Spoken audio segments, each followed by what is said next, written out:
after the death of General Abacha, some certain portions that are critical on keeping Nigeria together and keeping Nigerian sense of belonging, and then keeping this country intact with that sense of unity, with everybody playing a role. And I give you a tiny little example. In Nigeria, you cannot look at leadership provision in whatever type of system you are bringing under the guise of democracy without knowing that traditional institution was there much earlier than what you have in NATO. In many countries in NATO, if you look at history, if you are a student of history, during the barbaric age in Europe, as at that time, our traditional rulers and people were already clothed, and there was a system of governance from traditional institutions. So today, you sit down and look at that chunk, that part of your history, and decided to have a constitution that now decided to exempt such classes and say they have no role to play. That is dangerous. That to me is shallow-mindedness. Mr. President, none of us here, if your traditional ruler calls you, you run back home. None of us here, if you want to start your campaign, you go to the domain of your traditional rulers. Why do we go to them only when we are seeking votes, when we are seeking endorsements? We don't go to them. As soon as we are done with the elections, we forget them. First of all, I am one person who believe that we are completely wrong from 1977 and 78. For us to have established a team, and because we wanted America to come closer to us, to now be seen to pick presidential system, American style, 100%, and then brought the same system to the fore. One of the ingredients of lack of failure that brought friction, where Nigerians saw it bear in the conduct of the presidential administration, was because the entire thing was strange. And they were grappling with it to have finished the first term. And when the second term came 3 months after, so many institutions found themselves dead, even though there were accusations of greed, by the same country initially that gave that same presidential system for us to have copied. They played a role in bringing Nigeria, using a particular word, squandermania, abusing politicians. So at that time, that was the history. But to me, some of us believe in looking at the world, just common sense. The greatest ally of United Kingdom today in the world is United States.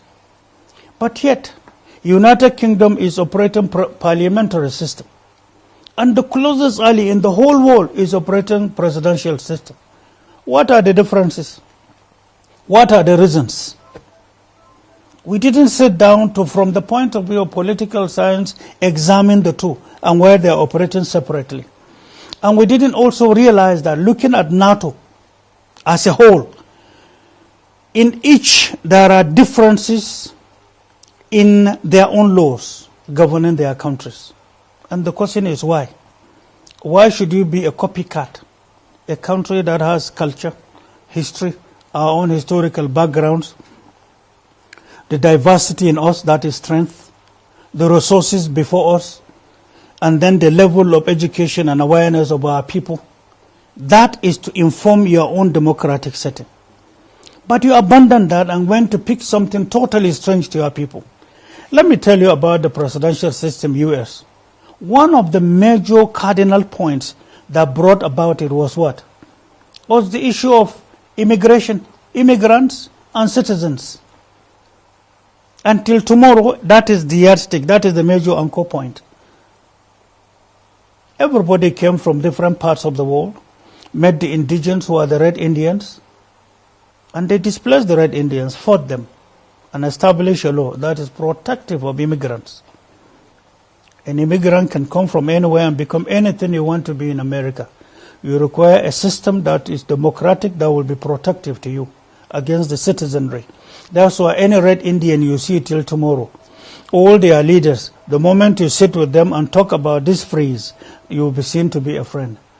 And I quote, "One day and before the world will learn, charity engine will return." You know the meaning? That is the hope, that is the aspiration of them coming back to their land and taking charge of their land. They have not lost of it. How old is the American democracy today? Some 200 years plus. But the dream in the typical Red Indian is there. One may ask, are they totally captured in the law? We have not sat down to now look at the laws or the type of system we are copying for Nigeria. We have not looked at it deeply. Our own team that left in 1977 or 78, I think, ahead of 1979 when power was handed over to the then NPN, Shagari's government then, there were teams that went to America, copied from and drafted the laws, the constitution for Nigeria. That aside. Even when in the 90s, 1996, 1997, when the Constituent Assembly sat, numerous issues were presented to the Assembly, including taking our culture, including taking our history, and then look at Nigerians from every perspective, and taking our diversity as a cardinal point here, where every single sector, every single tribe, every single aspect of our history that brought us together in our country should be captured. And that was done. Justice Karibi Wade was the chairman or president, was the one presiding. And I know some of us, the roles we played behind the curtain. I was the secret coordinator on activities they desire from what was being tabulated as subjects. He died, may so rest in peace. He spoke about this when we paid him a visit. I think it was in the year 2018 with some of us here. We went, and then he was able to have spoken out on the roles we played in bringing it out. Unfortunately, after the death of General Abacha, some certain portions that are critical on keeping Nigeria together and keeping Nigerian sense of belonging, and then keeping this country intact with that sense of unity, with everybody playing a role. And I give you a tiny little example. In Nigeria, you cannot look at leadership provision in whatever type of system you are bringing under the guise of democracy without knowing that traditional institution was there much earlier than what you have in NATO. In many countries in NATO, if you look at history, if you are a student of history, during the barbaric age in Europe, as at that time, our traditional rulers and people were already clothed, and there was a system of governance from traditional institution.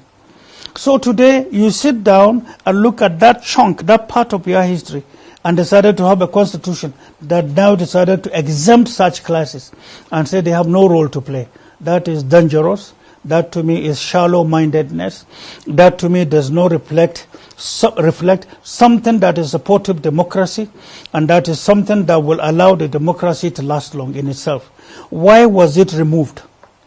Look at US and look at the arrangement of convenience. Yet it allowed them to say, yes, you have a governor, correct. You have legislatures at the state and at the federal level, correct. You have chairmen of local government, correct. But every city and every state must have a mayor. The traditional rulers you have are mayors you require. The powers of mayor are supposed to be now looked at, which we did in the 90s, and are given to the traditional rulers.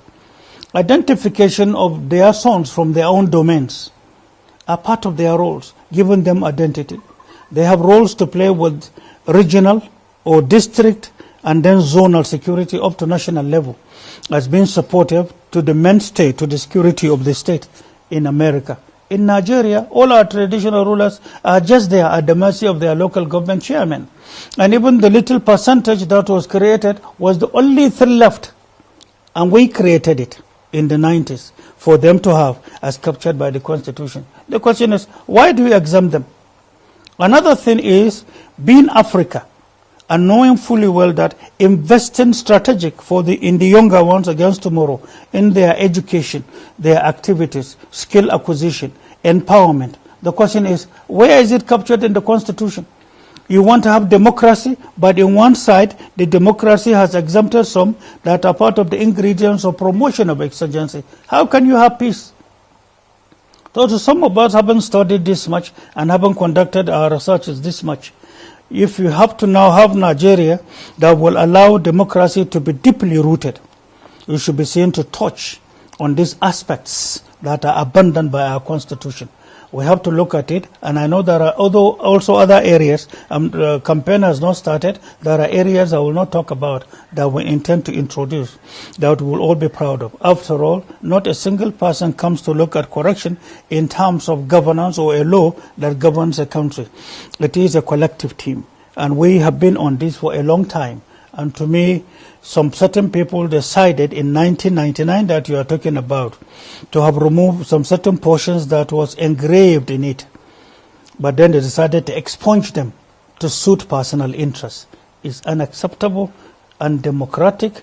Also, it is unpatriotic for Nigeria's security. Nigeria's democratic practice is also unacceptable for the opportunities to be seen to be allowed for any citizen to aspire to come to the fore. It was done on personal interest by some people that you refuse to question. All right. In that order. Mr. President, distinguished colleagues, Shoaib Afolabi Salisu is my name. I represent Ogun Central Senatorial District.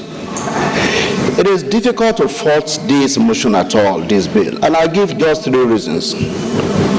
Number one, as we speak, in most states of the Federation, there exists Ogun State, as an example, Ogun State Council of Traditional Rulers. I am also aware your state has. Most states of the Federation already have Council of Traditional Rulers. What is missing is the nexus for these traditional rulers to be able to come together at the national level. To further buttress this point, they are also being remunerated. They are part of the first line charge that the local government funds use to pay the traditional rulers in respective domains. In one breath, we are remunerating them. In another breath, we are not giving them any responsibility. So this is the first reason. Second reason, at every time of national crisis, we run to traditional rulers. Whenever there's a crisis in a country, the government finds a way of bringing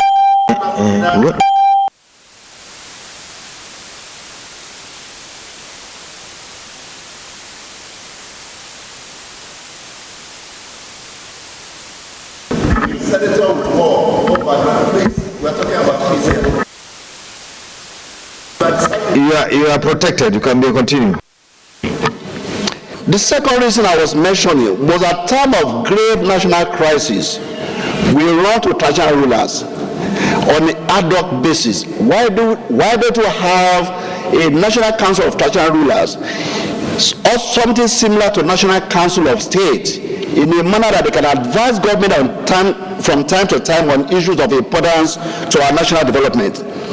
Finally, Mr. President, none of us here, if your traditional ruler calls you, you run back home. None of us here, if you want to start your campaign, you go to the domain of your traditional rulers. Why do we go to them only when we are seeking votes, when we are seeking endorsements? We don't go to them as soon as we are done with the elections, we forget them. So I'm of the strong opinion that we need to have this platform for our traditional rulers to be able to meet at the national level and be able to provide for us invaluable wisdom, insight, and the closeness they enjoy with the local communities. I wholeheartedly support this bill. Distinguished colleagues, Simon Lalong, representing the good people of Plateau South. I rise to move to lead the debate on the National Council for the Traditional Rulers Establishment Bill. Thank you once again, Mr. President. Mr. President, respected colleagues, please permit me to lead the debate on the general principles on the bill to establish the National Council for Traditional Rulers in Nigeria. This bill seeks to establish the National Council for Traditional Rulers in order to accord formal recognition to as well facilitate the important roles and functions of our traditional rulers. This bill was read for the first time in this chamber on Tuesday, the 8th October 2024. Mr. President, my respected colleagues, you recall that before the amalgamation of the Northern and Southern Protectorates and the colony of Lagos to form Nigeria in 1914 by the British colonial masters, various areas were a conglomeration of kingdoms, caliphates, chiefdoms, and empires existing through natural indigenous forms of governance. The traditional authorities were very influential because they governed their societies by virtue of their being the custodians of people's culture, tradition, values, morals, and religious beliefs, etc. They serve as vanguards in handling and containing communal conflicts, crises, and insecurities among their diverse citizens. They also brokered and regulated commerce and industry through trade with other kingdoms. The glory of traditional rulers blossomed between the 1910s and the 1960s, where Nigerian traditional rulers were very influential and in charge of native authority administration under the British colonial indirect rule system. They serve as the executive of the of the council, the legislature, making bylaws, and the judiciary in charge of native authority, police, judges, and prisons. This format continued until the First Republic, 1960 to 1966, with the role of traditional rulers as members of the regional houses of chiefs. The traditional institution was, however, sidelined with General Ironsi's 1966 unitary government, General Gowon's and General Obasanjo's 1967 and 1976 local government reform decrees that stripped traditional rulers of the powers and shared them between federal, state, and local governments. While the 1979 Constitution restored the significance of our traditional institutions to a great extent, the 1999 Constitution of the Federal Republic of Nigeria, as amended, relegated their relevance to the background. That's why we're having insecurity everywhere without control today. In summary, while there are no constitutional rules for our traditional rulers, there is also concurrently no law that provides the framework for our traditional rulers to operate, despite their importance to the society.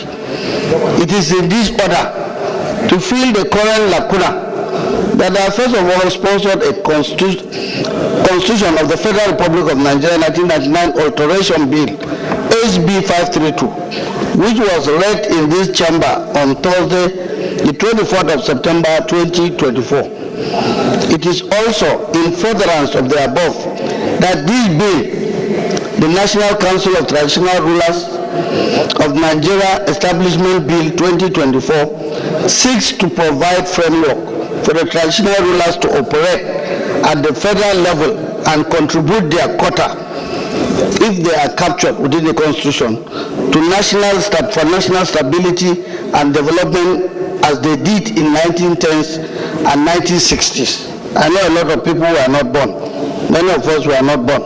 But we read history and we saw the importance and relevance. Mr. President, my distinguished colleagues, it is my conviction that even in these contemporary times, traditional rulers play a key role in the non-kinetic approach of the efforts by government at all levels to tackle our security challenges, because they are ingrained in the fabrics of our societies. In conclusion, I urge you all to support this bill for second reading and eventual passage into law in order to spur better synergy between traditional rulers and government. Thank you, Mr. President. Distinguished historically and trajectorily, you remember before 1648 or the key of the Westphalia Act, the Peace of Westphalia, where the state god authority, who was in charge? Traditional rulers. From the Pope, Your Excellency, Mr. President, you are even aware of the Civil War in England. What led to the Civil War, where tens of millions of people were killed? Conflict of authority between the Pope and the traditional rulers. The King of Scotland said there is nobody who has authority over the state of Scotland except himself. But this popular authority of the kings were lost in 1648 when we have the sovereignty of the Westphalia Act. It is then that Nigeria start to copy from that historical trajectory and be cautious of the role of traditional rulers. The draconian way of laws being made, and the multiplicity and multifarious duplication of traditional institutions, again, is too porous, so that laws cannot guide them.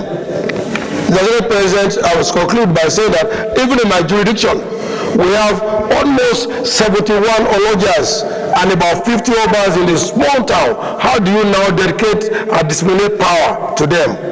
Why this is a very fantastic adventure of a bill brought by our learned senator, from Plateau. We need to be on cautious side. You give traditional ruler too much authority, they overtake the states. And it is also the case that traditional rulers are not even interested in respecting simple directive from the state authority. For example, don't travel out of your state jurisdiction without permission from you have been governor, Your Excellency, for several years, almost a decade. You know what you went through. You make a simple law for traditional rulers to take permission so that you can be accountable for whatever happened to them when they travel outside the state jurisdiction. They refuse to obey you. And by the time you complain, they have to lean down and talk to them and prostrate. These are not in tendium with contemporary behavior of the modern times. What I would not completely say, Mr. Senate President, with due respect to your person and distinguished senator, I stand to say very clearly that we should be on the cautious side, divinely clearly, without any ambiguity, if any rule is to be given to them. Lastly, how do we send revenue? The fiscal policy of the federalism require a lot of details. And how do you cross the I's and dot the T's? The state still responsible for the funding of traditional institutions. I will say the federal government should disburse money to them directly. We witness all of these are happening, but I don't want to refer Your Excellency to conflicting conflicts or converging complexities around the stillment of functions and roles of traditional ruler. But this Senate, this very brilliant Senate, very intelligent Senate, headed by a common Senate President, should be conscious in ensuring that the law, the stillment, cover all this area of conflict. There's a point of order on your allusion to 1648. Yes, 1648. And thanks for the opportunity to make my contribution to this. But let me stand by supporting the bill as read by my very good friend, Excellency. Mr. President, do I go on to make my contribution then? You have the floor. Thank you very much indeed. Yes, this is a very important bill. I certainly support it wholeheartedly. I've always felt that traditional institutions must have a defined role within the Constitution, and this is what this bill seeks to achieve. I am aware historically that in the 50s we had a House of Chiefs in Ibadan, and I'm sure there's another one in Kaduna where they played very important roles in the society. As a matter of fact, Mr. President and my colleagues, I was told that the House of Chiefs in Ibadan and the rest of them played a significant role in discussing and negotiating our independence, what later became Nigeria in 1960. So I was taken aback, actually, when I now found out eventually that they were sidelined. There are no more roles for them. But I know from my own background that traditional institutions all over the country have a lot of role to play. I was brought up in such an environment, and I saw kings holding courts. I saw them, attending to various matters within the communities. Just let me take one instance, the issue of insecurity. In every community in Delta, the kings play a major role. They play roles with the local government chairman in issues on environment, on security. So I believe that this particular council should have a very defined role, especially when it comes to security matters. But if every king in every kingdom is made to understand that it is their duty to ensure that there is rule of law and order within their environment, there will be less crisis across the country. Secondly, Mr. President and my colleagues, I think that maybe in course of the deliberations in when the matter is referred to the committee, to the relevant committee, this council is not just to define a role for them, but there should also be some form of remuneration for them. It's not every king that might be involved in the council. It depends. I don't know the details of the bill. Your time is off, please. You'll be speaking for 3 minutes or 4 minutes. Just 2 seconds to round up. I know you are a prince. This bill is very dear to you. I know that. So please, but you have 2 seconds. Thank you, Mr. President. Just in summary, the kings should be given very well-defined roles in the country so that they feel a sense of belonging. It's not enough to be called kings without any official responsibilities. They want it.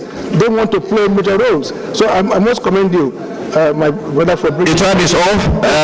The deputy chief, you have. Is it coming as a bill or is it coming as a motion? So debate for a second. Well, I think the issue is very clear. If there is nobody here that will be opposed to this, otherwise you won't go home and you will not be received by a traditional ruler. I think it's also important that we give them this authority for them to be able to contribute to the security of their domains. Just like we have to reinforce the governors to really act the part of chief security officers of their various states.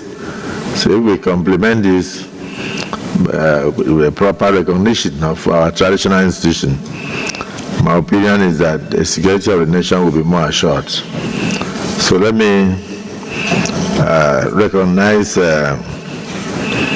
Vice Senator Olare to round up the debate.